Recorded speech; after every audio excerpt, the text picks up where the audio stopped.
अध्यक्ष महोदय, आपका आभार। स्वास्थ्य विभाग से जुड़ा हुआ मेरा प्रश्न था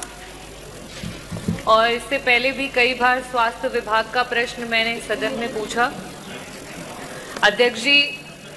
मैं यहाँ आज प्रश्न पूछने के लिए नहीं, अपनी पीड़ा व्यक्त करने के लिए खड़ी हुई हूँ, क्योंकि इससे पहले भी कई बार स्वास्थ्य विभाग माननीय मंत्री जी हैं, उप मुख्यमंत्री एवं स्वास्थ्य मंत्री जी, और जितनी मेरी आयु होगी उतना अभी तक का मंत्री जी का राजनीतिक सफर रहा हुआ है, बहुत ही एक्सपीरियंस्ड है। जिस समय ट्रॉमा सेंटर की बात की गई इस सदन में, विपक्ष ने जब सवाल किया तो आदरणीय मंत्री जी के द्वारा कुछ ऐसे शब्दों का प्रयोग किया गया जो वास्तविकता में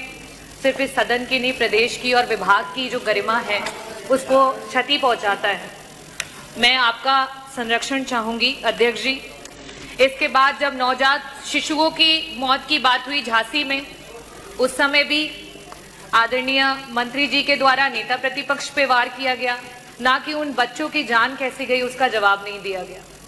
अभी हाल फिलहाल में वापस से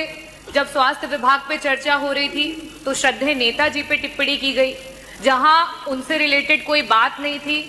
और साथ ही साथ एक विशेष धर्म के लोगों पे कॉन्ट्रसेप्शन के ज्ञान को दिया गया, जिसकी यहाँ कोई आवश्यकता नहीं थी। जब मेरे द्वारा इस सदन में मंत्री जी से प्रश्न पूछा गया है, कहीं ना कहीं